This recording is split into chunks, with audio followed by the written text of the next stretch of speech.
13वीं कोठरी, एक रहस्यमयी कहानी जिसकी सांसें दीवारों में बसती हैं। बहुत समय पहले की बात है। दक्षिण के एक छोटे राज्य में एक विशाल महल था। शतायुगढ़, हर चीज वहाँ सुंदर थी। राजा, रानी, सभागार, मंदिर, उद्यान। लेकिन एक चीज थी जो किसी को सुंदर नहीं लगती थी। वो थी 13वीं कोठरी। कहते हैं महल में 108 कमरे थे, लेकिन हर बार गिनती 107 पर रुक जाती थी। 13वीं कोठरी ना दिखती थी, ना कोई उसका जिक्र करता था।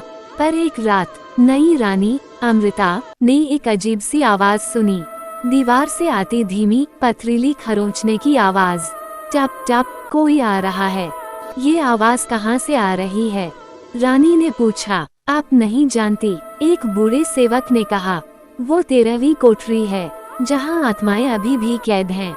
जिस दिन कोई सच्चा उत्तरदाता पैदा होगा, वो दरवाजा खुद खुलेगा। रानी चुप रही।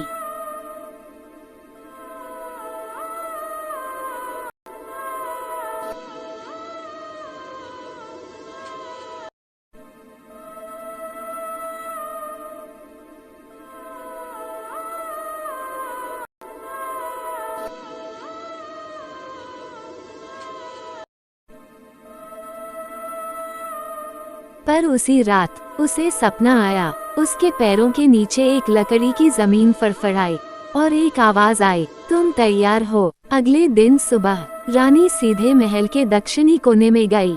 वहाँ जहाँ कोई नहीं जाता था, उसने दीवार पर हाथ रखा और दीवार धड़ाम से टूटी नहीं, बल्कि हौले से सरक गई। पीछे एक दरवाजा था जिस पर लिखा था, तेरा नाम तो सब जानते हैं, पर क्या तू खुद को जानती है? रानी ने दरवाजा खोला। सन्नाटा, गहरा धुआं, हवा थमी हुई और हर कोने से आवाजें, हमें मुक्त कर, हमें मुक्त कर। अंदर एक दर्पण था और उस दर्पण में रानी ने जो देखा, वो कोई भूत नहीं था, वो कोई आत्मा नहीं थी, वो खुद रानी थी, पर एक और जन्म की। उसी जैसे वस्त्र, वैसे ही नेत्र, पर चेहरा शांत नहीं, विकराल था। उसने देखा वो इस कोठरी की रक्षक थी। वो उन आत्माओं की योद्धा थी जो सच्चाई बोलने पर मार दी गईं। 13वीं कोठरी दरअसल एक न्यायालय था जहां अन्याय बंद था, और आज रानी अमृता उस दर्पण में प्रवेश कर चुकी थी। अब वो ही उस कोठरी की नई रक्षक थी। महल को कुछ नहीं पता चला, सिर्फ एक चीज बदली। उस दिन के बाद वो आवाजें कभी नहीं आईं।